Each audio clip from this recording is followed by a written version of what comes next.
This week on The Special Ed Strategist. I mean, they're not. This is a funny question because it doesn't, this is not something that you have to I wonder what's going on here. You feel it immediately. And then that experience of failing and then succeeding gets embedded. Like then now there's a new learning that has occurred. I think we need to take that same approach as helping professionals. They want to be accepted, as we all do. And so they might withhold and use a lot of mental energy to behave in the most effective way at school. And then they run out of that when they get home. We're in and out of there in 12 weeks or whatever it takes, right? With a young person, they're not aware of the cost. And if they are, it doesn't affect them directly. And, they're not coming in with the same goals typically that the parents have. So we have to really take our time with young person, build that relationship, and then leverage that relationship to be able to bring about the change that's necessary. So all of these questions are great, but I just want to make sure we're speaking to the underlying issue, which is we've got to connect with these kids. And there's great research that shows just one person who connects with the kid can be the lifesaver. Like what we think affects how we feel. But the problem is that of the 60,000 or so thoughts that we have in a day, the majority of them are complete nonsense. They're not true, they're judgments, they're false. You wouldn't share them with other people, some of them, right? And this is true for everybody. So we can't trust our thoughts. We can't treat our thoughts as facts. We have to be willing to say, is there another perspective I could take on this? Hello and welcome to the Special Ed Strategist podcast. I am your host, Wendy Taylor. Our guest today is a leading adolescent therapist with over 30 years of experience, specializing in treating resistant teens using evidence-based approaches. He is also an acclaimed author and speaker. So Britt's experience making him the perfect guest today as we explore managing students' resistance, including factors like PDA, anxiety, and executive function. Britt, welcome to the show. Thank you. Thanks, Wendy. Yeah, you bet. Can you just take a couple of seconds and give us a little bit more background about who you are and what you do in the world of supporting students with a variety of learning, behavioral, emotional needs? Yeah, I'm a clinical social worker. I work only with adolescents and young adults. So like technically adolescents, haven't launched yet. And I've always been interested in and wanted to learn more about how to treat those who are not getting the treatment that they deserve. And so a lot of times these young people who are more challenging, push back, can be hostile even towards helping professionals, teachers, et cetera.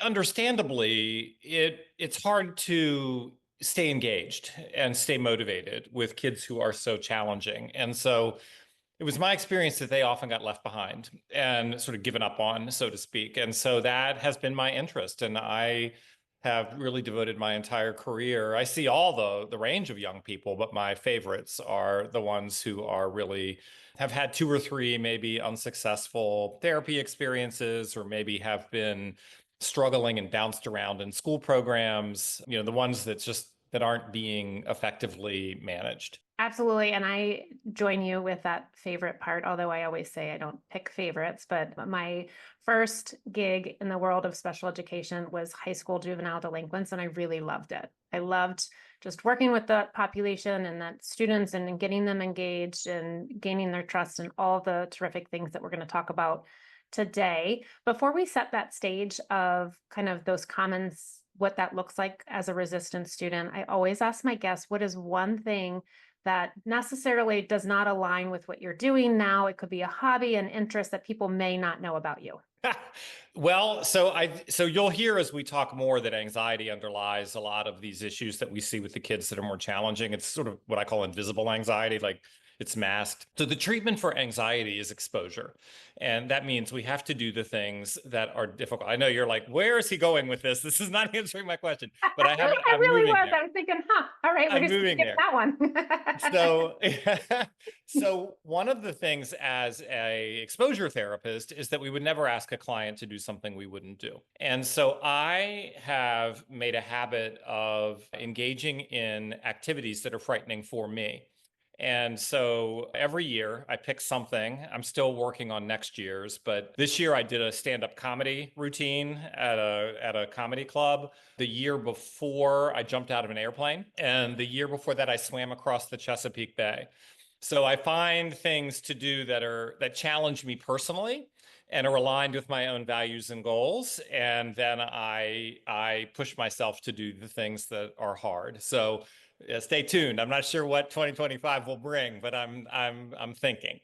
I definitely need an update, and I love that you do that. I've always been the mindset if somebody asks me out of my comfort zone, I'm going to do it, but maybe I need to take it to the next step and just start to put myself out there. And doing stand-up comedy is no joke. My son did it, and he had a 5-minute stint at the Improv, and I was so nervous for him. But on the outside, I'm sure same with you, you just did it with grace, and nobody thought you were nervous at all. Right. And I don't think they did, but I was. And that's the trick to dealing with anxiety is do it scared, right? Like don't wait until you're not scared. Do it scared. And that's how the fear goes down. That is a terrific nugget. So let's set this stage. What are some common signs of student resistance? Oh, I mean, they're not. This is a funny question because it doesn't, this is not something that you have to like, I wonder what's going on here. You feel it immediately. It might be a student being disrespectful to you, not complying with requests, being disruptive in the classroom, or stirring up trouble with other kids. There are any number of things, being sent out of the room, being sent out of the room on a flash pass and then not returning for the rest of the day, going to the counselor's office and refusing to leave the counselor's office, all the things that educators struggle with kids in school, not coming to school, very common, or coming late or leaving early, that kind of thing. How, as a parent or an educator or professional in general, how can we start to tell that difference between kind of resistant behavior, but something that could be then more complex, like PDA, pathological demand avoidance, that we're going to get into here in a second? Right. Well, I would ask folks to consider that if you ever have a behavior that you're framing. So you said you worked with folks in the incarcerated youth at one point, and I did too. And if we frame the behavior as criminal or oppositional or resistant, then we're going to respond to it with authority, typically. And authority just results in more pushback with these kids typically. So the goal would be to frame it as something else. And it is always something else. So we think about like kids are doing the best they can with the skill set that they have. And all kids want to do well. Like all humans want to do well. So whenever we stumble, whenever we do something that's problematic, it's a signal that there's either a skills breakdown or there's an emotional interference that's getting in the way. Because when emotion goes up, cognition goes down. And so, and you see this frequently with young people and administrators or teachers. They're told, listen to me, problem solve, but their emotions are way up and they can't do it in that moment. And if you ask somebody to do something they're not capable of doing, you have a choice. If you're a young person, you have a choice. You either sort of submit to being stupid, so to speak, right? Or you push back, right? Like I refuse. And so what we want to do is we want to change that way of looking at it to this young person is struggling with how to respond in this situation for reasons that may be unknown to me as the teacher or the therapist or the parent even. And my job, because I'm the grown-up, my job is to help figure that out. Like what is getting in the way here? Coming at it from a respectful, thoughtful perspective and collaboratively, ideally, if you build the relationship, figure out what's getting in the way and then solve the problem and teach them how to do that in another more effective way. So instead of saying F you to the teacher, maybe they say, can I speak with you after class? Right? Like, or if they're being spoken to after class, say, I'm really struggling with what you're trying to explain to me. Can you repeat it? We want to give them languages and skills that they can use and scripts they can use with authority figures so that they don't make things worse for themselves. So the short answer is let's reframe resistance as struggling with a skills deficit or emotional interference, and then teach them either the skill to manage the emotion or the skill they need in that particular situation. And understanding that breakdown and having that knowledge, I think, is really empowering. What are your recommendations for that collaboration for educators, for parents, and folks like yourself, mental health professionals? I feel like there's oftentimes silos in how things are supported within supporting our students. So what is a good recommendation to encourage that pause to say, all right, what is really truly going on here, and what can we do as a collaborative team to support the student that's struggling? Right. Well, I think about the metaphor of like a student taking a math test and they get something wrong, they get a question wrong, right? And the student who is going to achieve is going to go back and look at that question, figure out what they did wrong, in a sense, teach themselves or have the teacher or somebody teach them how to do it properly. And then that experience of failing and then succeeding gets embedded. Like then now there's a new learning that has occurred. I think we need to take that same approach as helping professionals. So when we interact with a young person and they lose it, they throw the thing at you or they storm out of the room or they say something inappropriate, that's not the time to do any problem solving, right? Let's let the dust settle. Maybe it takes 10 minutes, maybe it takes a day, maybe it takes till the weekend if you're a parent, or next week if you're a teacher. But wait till the time when they're no longer dysregulated, when their emotions and their cognition are back in line. And then sit down and in a very this takes a willingness to let go of this sort of hierarchy, right? Sit down and say, hey, last week when I said X, Y, or Z, or when this request was made, you did this thing. I'm really curious about what was going on there, right? Like an open, curious mindset, inviting the young person to share with you. Now, of course, the problem is many of these young people have had hundreds of experiences with authority figures where they've been mistreated, frankly. And so their nervous system is set up to respond as though you're about to mistreat them. So these are not one and done conversations. You have to build this relationship over time. But you could do it in 3 months if you're a teacher. Like if you're the new teacher, 11th grader, they've had 10, 11 years of problematic interactions with authority figures. You could turn that around in 3 or 4 months if you bring this consistent, gentle, curious, thoughtful, collaborative approach. So the way I like to do it is I'm wondering, I try to like be curious, like what was that? I'm trying to figure out. I know there had to have been something that got you so upset or there was something that you were struggling with and I just can't figure it out, and invite them to help me figure it out. And then together we identify whatever the problem might be. Speaking of PDA, I'll get to that in just a second, but with an autistic kid, for example, maybe the problem is that it was the last 10 minutes of the classroom was unstructured time, and the noise level got to be too much for them and they were overwhelmed by that. And maybe we could do something simple like give them the loop earplugs, or foam earplugs to put in. Or they could take a break during that 10-minute period, or go to the resource teacher during that time. There's lots of things we could do if we can figure out what it is. But our problem is that we often make assumptions about what it is. And then we're way off base in terms of the interventions that we give. So good. So good. And it's that consistency and showing up and kind of trying to take that neutral position as an adult. And we all get it, as educators, as parents, professionals, there are times that it's just reminding yourself and having that consistency is empowering to support the lagging skills that our students are experiencing, and keeping that framed in our head, and also being able to explain to the other professionals that are in your realm, right? So if you're an educator and you're giving that student some space to calm down, to be able to articulate to that professional of the why and what you're doing, so that they can then start to come on board and understand the process, so that everybody is understanding what's happening. And that's tricky too, because so from the therapist side, I might call up the teacher and say, tell me what's going on. And the first thing I get typically is an unloading of frustration about the young person, right? Which is totally understandable. So what I'm going to do there is I'm going to validate for them that this is really challenging, right? I'm going to do the same thing for the teacher that I'm doing for the young person, right? Like this is understandable. This makes sense. This is hard.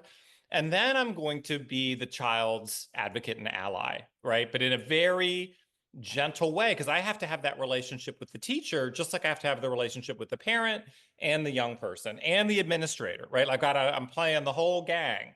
So I have to, and this is what a good effective IEP meeting is on some level, right? But then I want to bring them on board, right? I think that this may be what's going on. Do you think that could be true? And let me get some data from the teachers or the administrators about what they're noticing in the classroom. So I want to collaborate with them as well. So in a sense, a lot of times FBAs get put together, and in my experience, they can be relatively simplistic.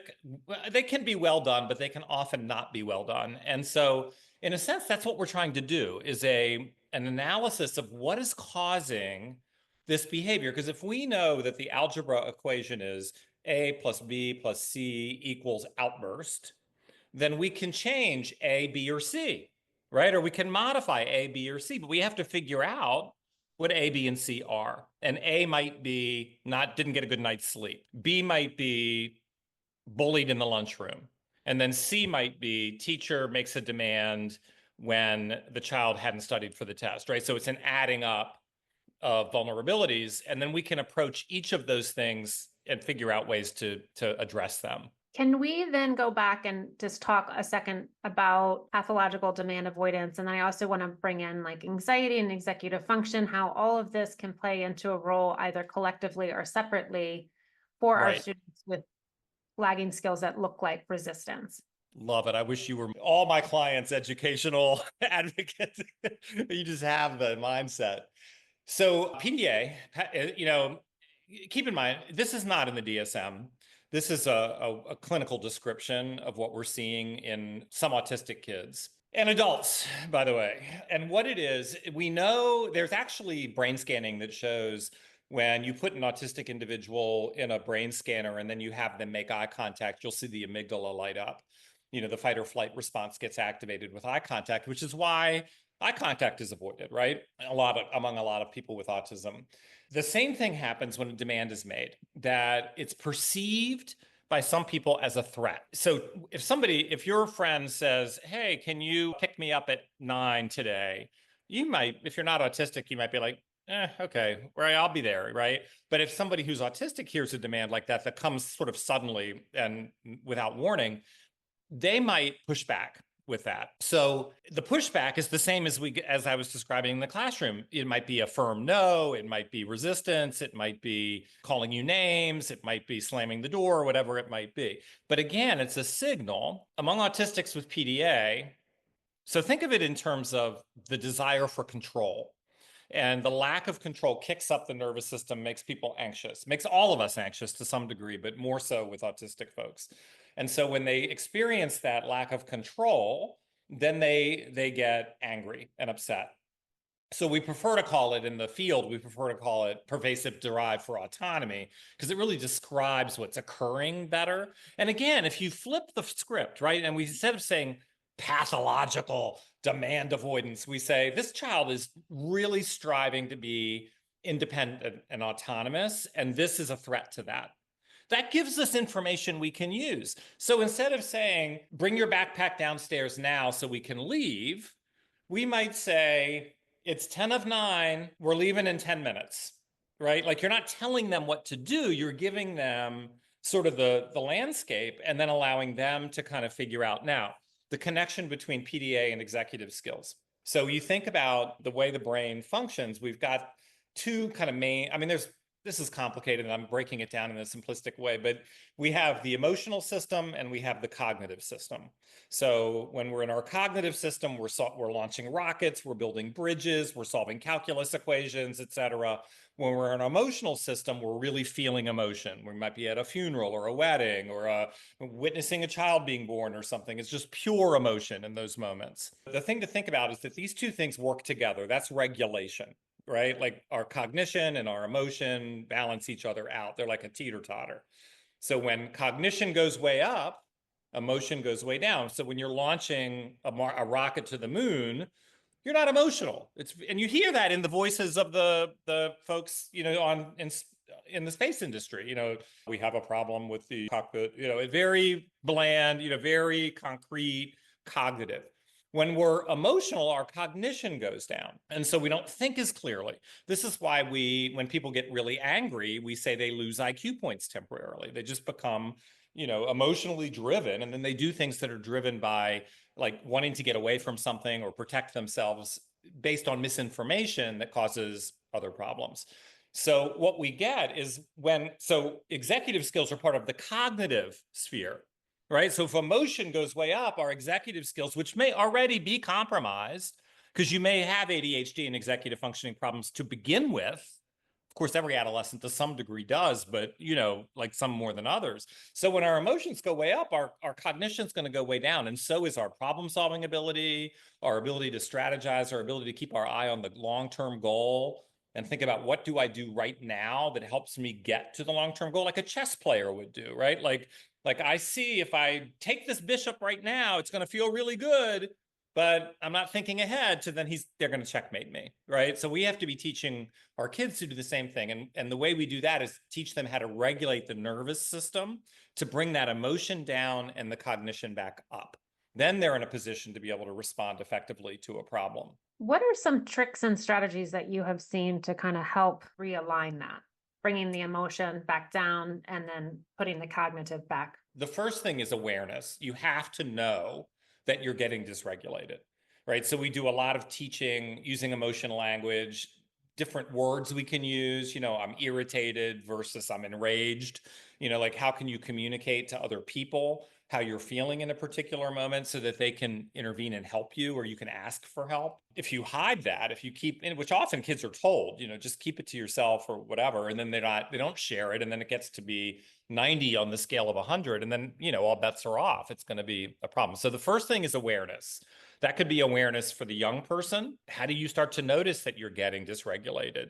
Oh, I notice when my heart rate goes up, or I notice when I feel heat in my face, or I notice when my breathing changes, or I notice when I feel my muscles tense up, or whatever it might be for that particular young person, but helping them notice that, and also helping the adults notice, because a lot of times we have to cue the kids, right? Like, hey, I noticed you seem kind of tense. Would this be a good time to take a little break? Like cueing and teaching. So that's number one, awareness.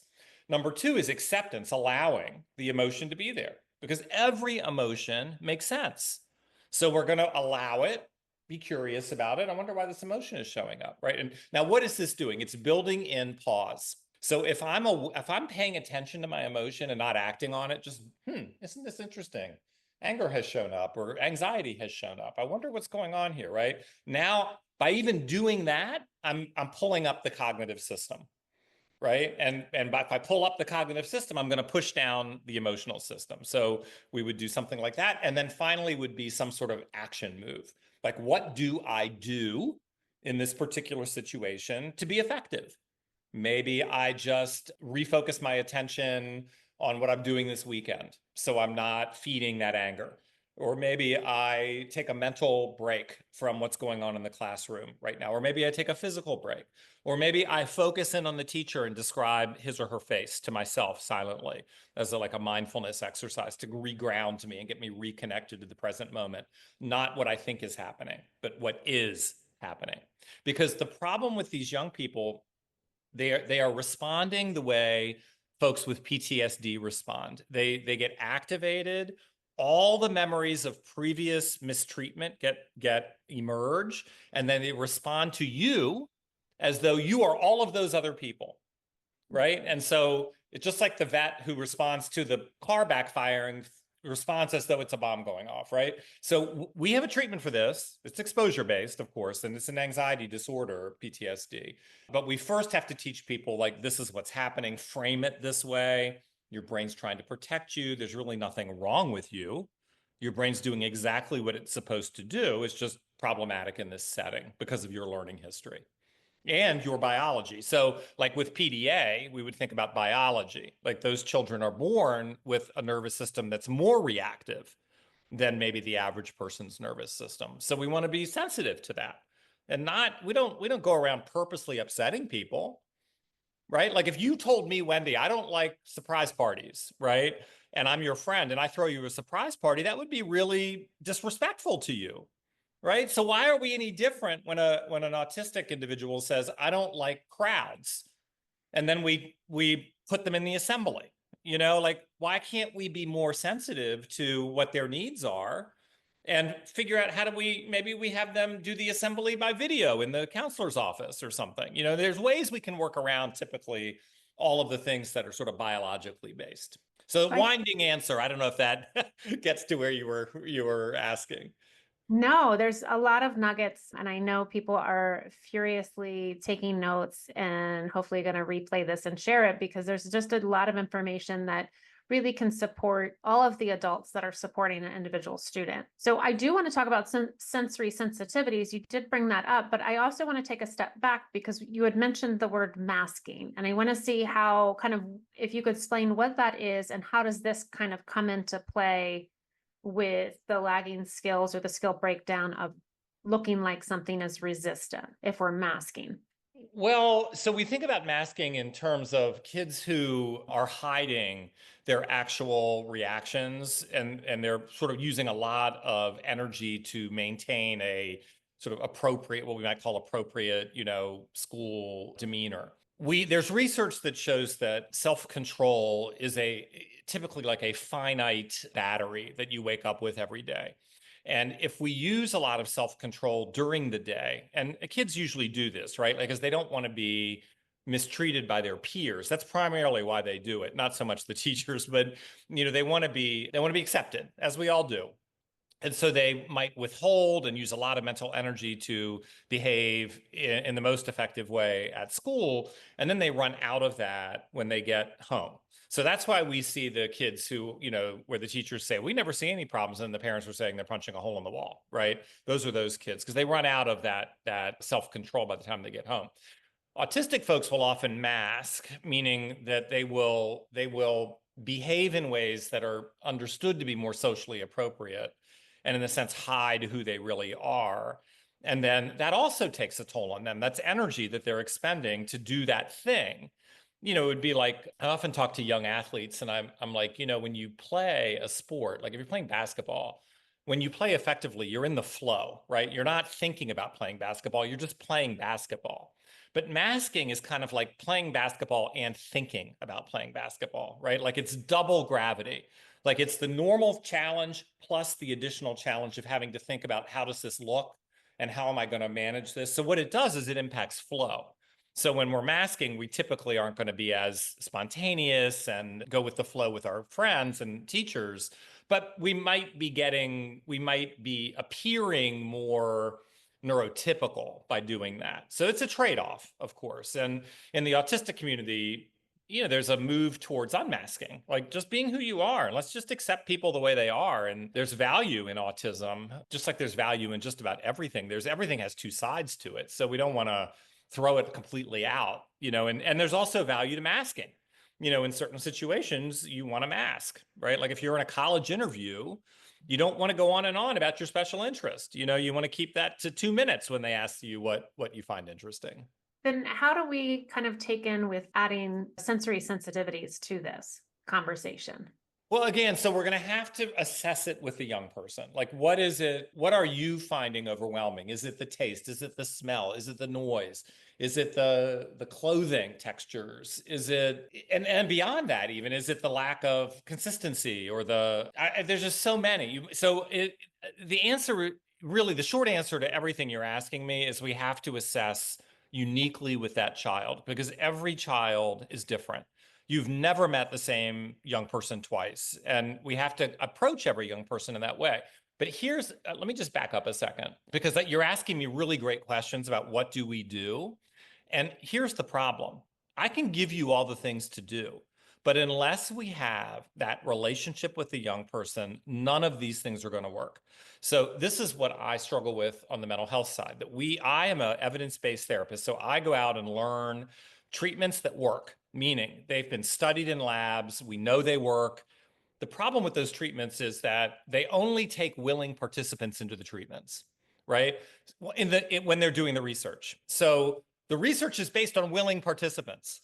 So we have to get a willing participant if we're going to deliver an evidence-based treatment. So how do we do that? It's true for everybody, but especially with young people, we really have to focus on building that relationship.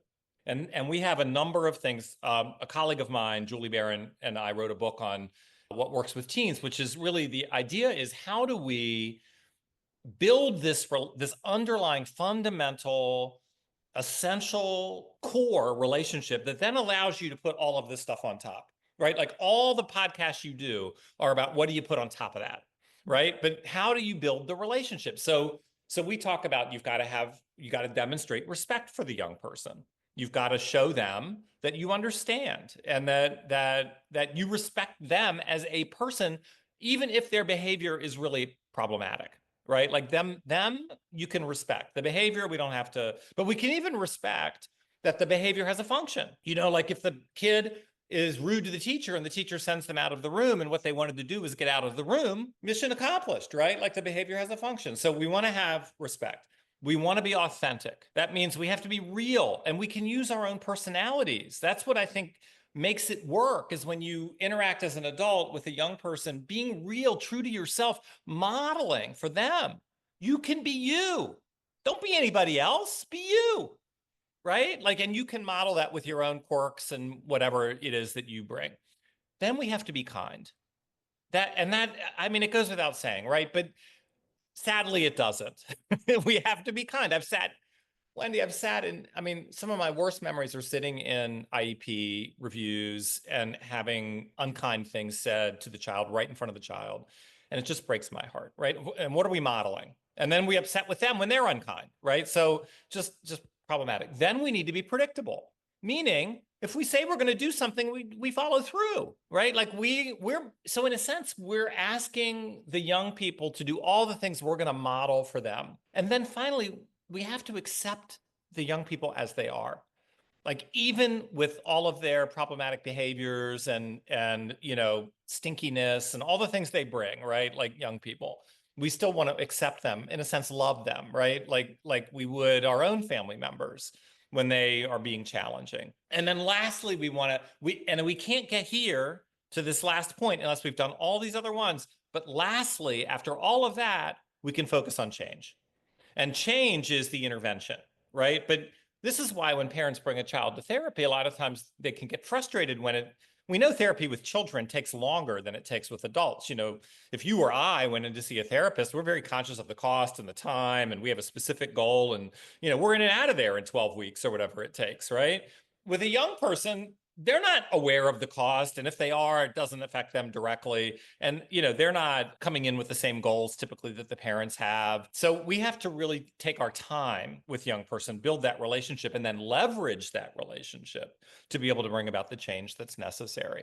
So all of these questions are great, but I just want to make sure we're speaking to the underlying issue, which is we've got to connect with these kids. And there's great research that shows just one person who connects with the kid can be the lifesaver. So it could be the coach, it could be the teacher, it could be the tutor, it could be the resource teacher, it could be the therapist, it could be the neighbor, it could be the grandmother, it could be mom or dad. It's just one person, youth group leader, scout leader, whatever. We have a whole arena of people to choose from.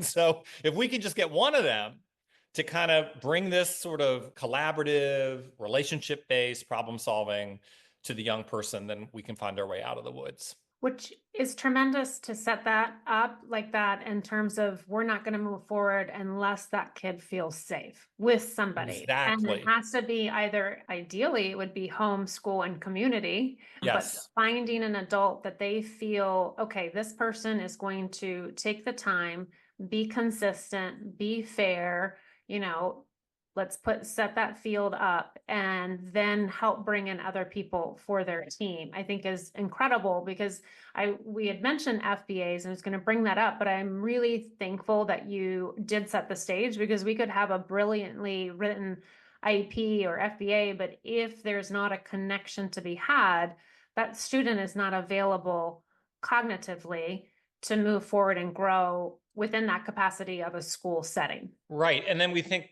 even beyond that, like what's the young person's goal? Like what do they want to achieve? And then we have to connect everything to that, right? So like if my young client wants to be in the NBA, 13-year-old client, right?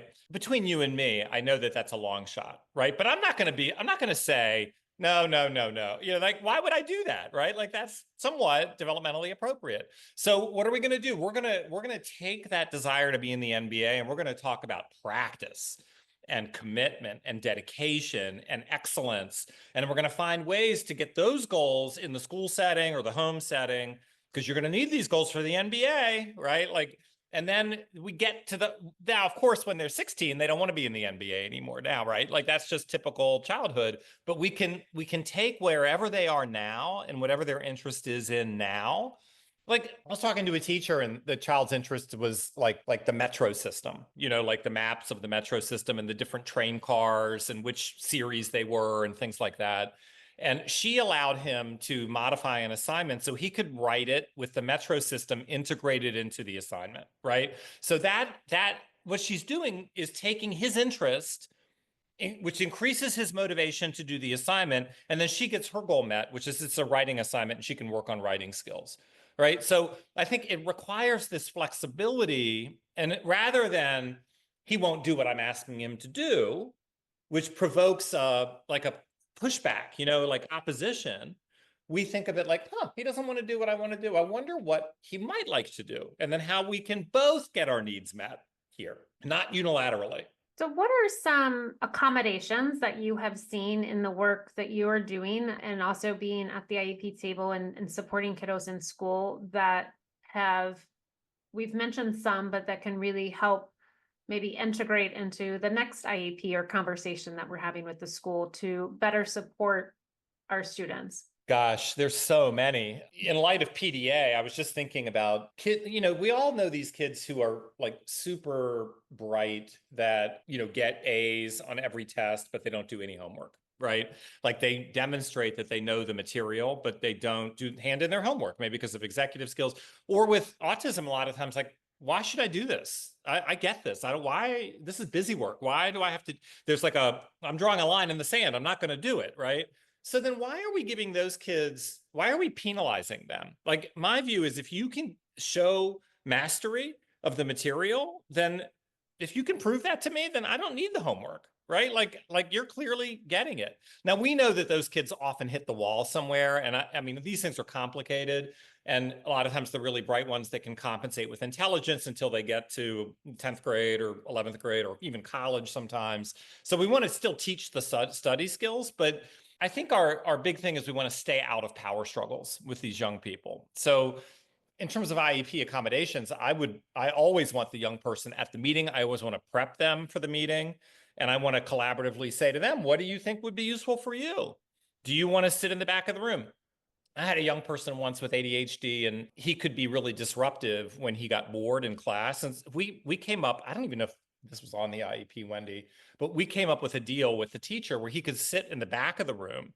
And when he was done with his work, he could read a book. He could just pull out like a novel, like a spy novel, and just read. And that was fine. That made the classroom function more effectively. It didn't make him angry. It's like they found a way to, he got what he needed from the class, teacher got what he or she needed from the class, and then off we went, to the next period. So I think flexibility is the key. And I know we go to IEP meetings, they have the computer program, that pulls down different goals. I find, I mean, obviously a lot of money and thought went into those goals, but I like to really personalize those goals to this particular child. I'm sorry, I'm over here cringing. The whole time I'm shaking my head and people can't see me shaking my head, and we're very in alignment with everything together here. And then sorry, I had to cringe. And and because even when they read that goal, which was written by, PhD educators which I respect, right? But it doesn't resonate with the young person. So we've got to reword the goal, because like they should have their IEP. I encourage them to have their IEP in their notebook. Like, be aware of what you are entitled to this, at least right now. So you are entitled to this. And so fight for your entitlements. I was talking on a podcast, and I've done some solos about this in terms of prepping the child, the student, for the IEP. Because if you think about, as a parent coming in with a parent heart of fear and love, right? You only want the best for your baby. You want them to be safe. You want them to grow. And you walk into that IEP meeting and it's like a business meeting. And I always liken it to you're walking into a social party, the music's going, people are talking, having a good time. And as soon as you walk in the door, and everybody looks at you.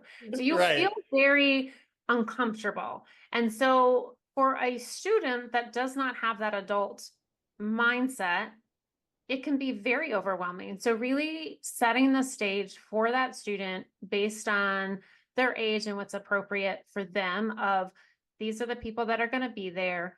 This is the conversation that's going to be had. And then also having them let you know like how long you want to be a part of that meeting, because some students don't want to sit the hour to go through the legality and all of that. They want to be able to come and share, this is my strengths, these are my needs, this is what's working, this is what's not working, and then they want to leave. Very rarely have I had a student say, yeah, I want to sit through the entire process because it's exciting to me. But just prepping them and having some conversations with an adult that they feel comfortable and safe with, that they can say, okay, this is really what I need. And then really going beyond that is I always prep parents when they do their parent input statement to say, all right, where do you see yourself, your child in 6 months? Where do you see yourself, your child in, and having that conversation with the student and the parent in a year, 3 years, and 5 years, so we can start setting up that support system, the IEP, external resources to continue to build the capacity of that student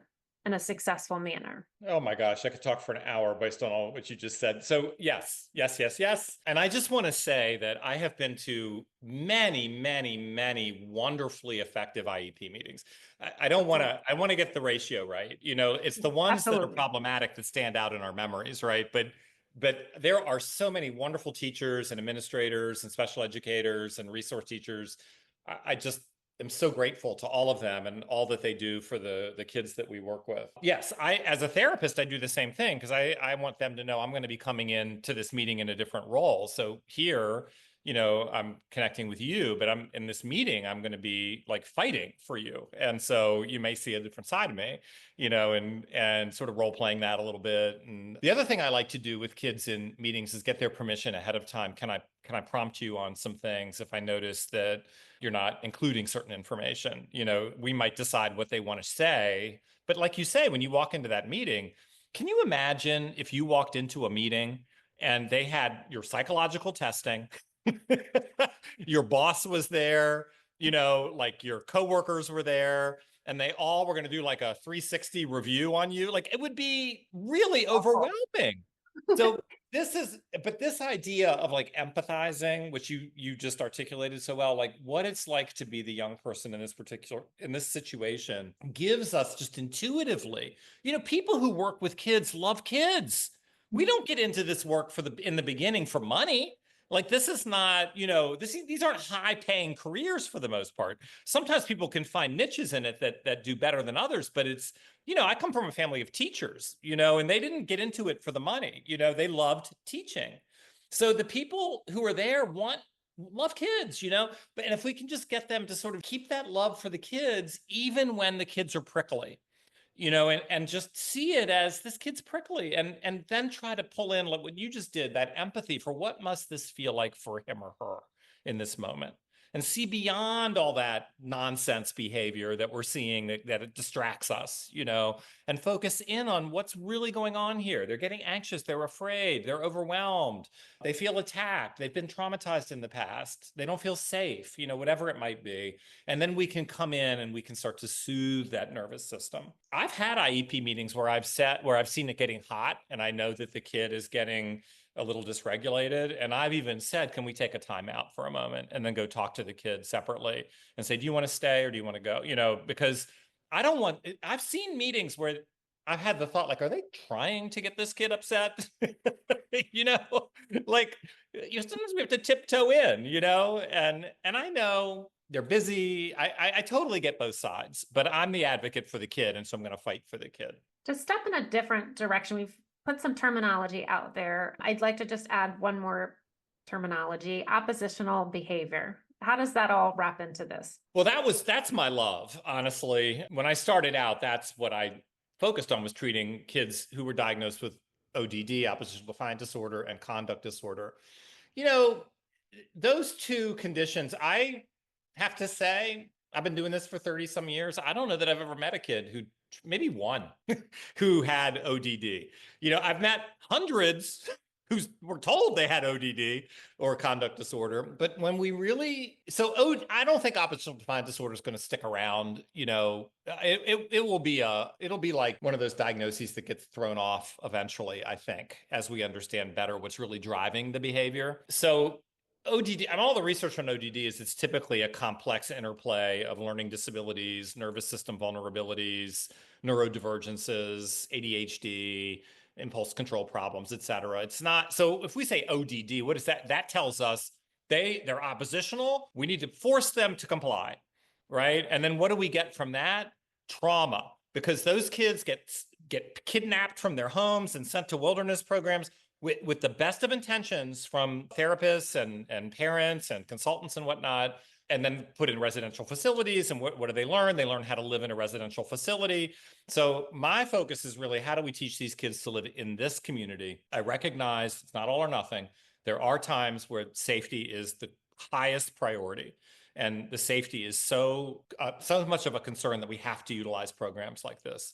But there's a cost to those programs, both financially and psychologically to kids. So we have to be very mindful about that. And so to that point, I would say, and even with ODD, what we call ODD, a lot of that work is teaching parents how to be super parents, how to really effectively manage challenging behaviors. We have the tools for this. It's not intuitive, and in fact, it's counterintuitive, and it's not what you're going to read in a typical parenting book for ODD. But we do have tools for this, and if we can get parents to start utilizing those tools, teach them. We have to teach them the tools, right?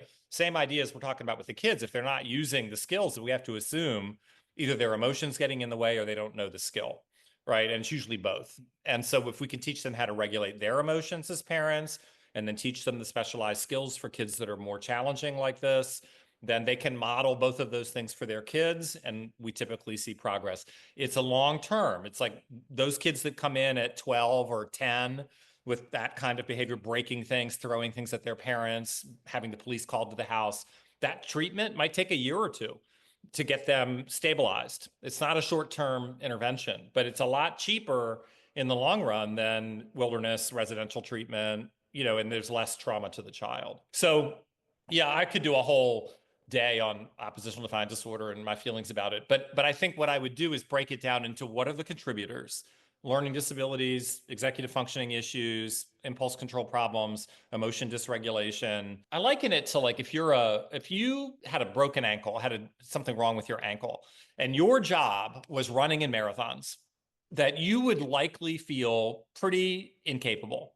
You would be finishing last all the time. It would be really painful. And so if we know that you have the problematic ankle, can't we find another thing for you? Can't we find a way to have you run the marathon with some supports? Right? And so I think that's when you're a kid, you don't have the choice of getting out of the marathon.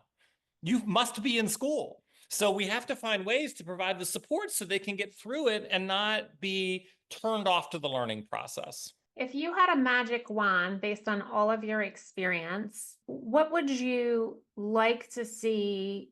We talked about building that relationship and understanding the function, but really kind of talking about an FBA for a second.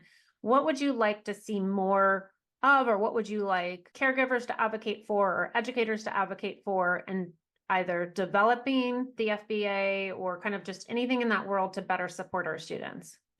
I think I would want, I don't know if this is directly answering it, but I have this thought I'm speaking like a step below, like the foundational, and I have the thought that if we could reframe our perspective on challenging young people and think about them as behaving exactly as they should be behaving, given their nervous system and given their learning history. That if you had their nervous system and you had their learning history, you would be behaving in the exact same way.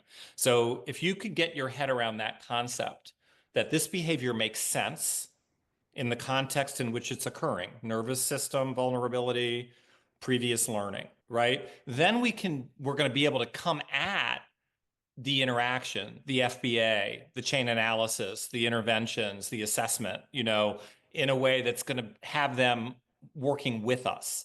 because we're going to come at it there's just a different way you approach somebody if you truly believe that they're doing the best they can.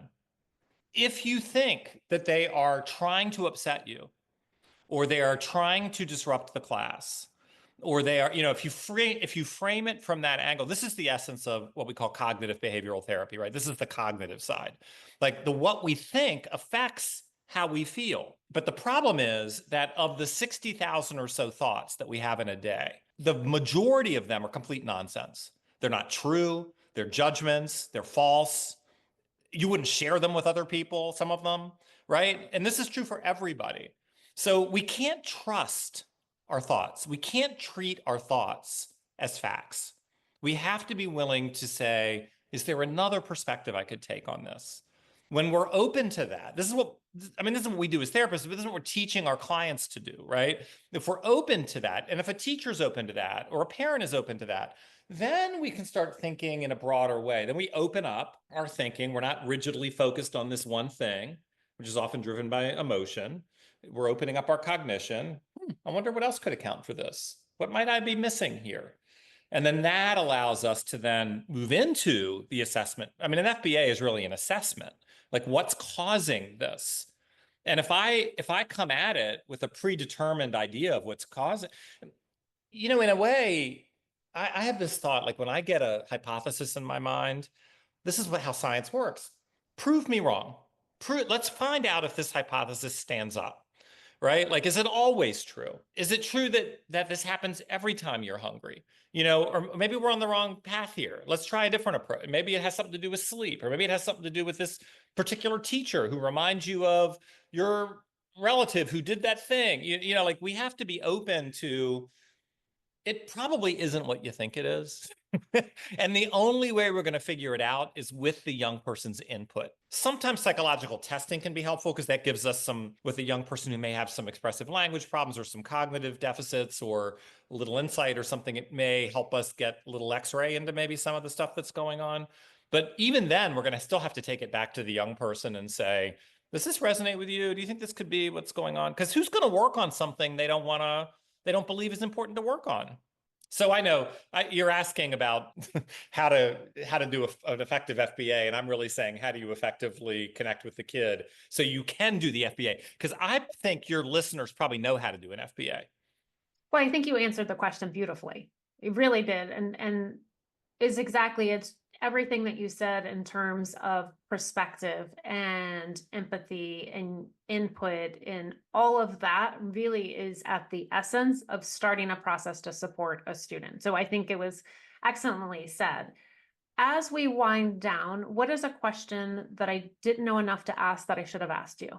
I would say that we sort of think about these young people as a product of a transaction between their nervous systems and the world over time. And there's this emerging concept in mental health that when people have emotional reactions that are hard to understand for other people, that they're invalidated. They're told by everybody that you're making too big a deal out of this, or your emotions are too big, or calm down, or, whatever. And the problem with that is that young people learn from that to not trust their emotions. And so we call this the transactional model of emotion dysregulation, that when you have an intense emotion, it gets invalidated inadvertently. And by the way, all of us invalidate everybody at times. We're not looking for 100% here. But if that child gets a lot of invalidation, then they're going to be more dysregulated. So for example, you come home from work and you're really stressed because it was raining and you got caught in traffic and it took way longer to get home, and you come home and you say to a loved one, I'm so frustrated that I had to sit in that traffic today. And your loved one says, well, you should have left work early.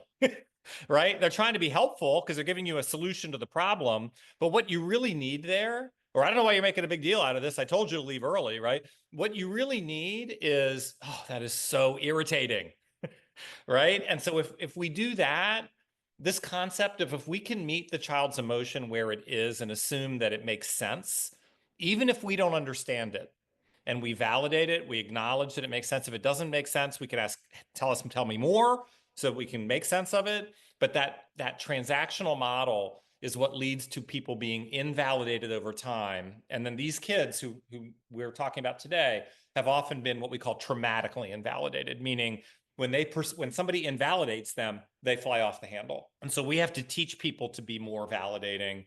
And then ultimately we have to teach the young people how to validate themselves, as they get older. Final question. If you had a tip to put on a billboard for parents, what would it be and why? Okay, so this is a funny little phrase, and it comes from a Buddhist monk who was presenting to a group of other Buddhist monks. And I think it applies to parenting. So the phrase would be, your child is perfect as they are, and they could use a little bit of work. Excellent. But the bold pace would be perfect as they are, because all behavior makes sense in the context in which it occurs. Perfect as they are, they're doing exactly what their brains are telling them to do and what their brains are supposed to do. And then in small type, I'd put, and you could use a little bit of work, as we all could. So true. Amazing. Before we say our final goodbye, I would love our guest Britt to give us some information on how folks can find him. Thank you, Wendy. So we have a website where we post a monthly blog, whatworkswithteens.com. And that blog is more about like little tips for teachers, coaches, doctors, therapists, parents, etc. My website for my clinical practice is capitalyouthservices.com. We run a clinic for adolescents in Montgomery County, Maryland. I really appreciate your time to come on today and speak with me about this. I know it's going to resonate with a lot of folks. So thank you so much for your time. Thank you, Wendy. You bet. Thanks for tuning in to The Special Ed Strategist. Remember, the right support can make all the difference. As your dedicated special ed strategist, I'm here to guide, collaborate, and empower your kiddos' success. Keep igniting potential one step at a time. Until next time, take care and keep strategizing. Today's episode is brought to you by Learning Essentials and our Cracking the Code to Special Education eligibility course. Empower your advocacy, erase confusion, and unlock the services your kiddo deserves. Learn more at learningessentialsedu.com.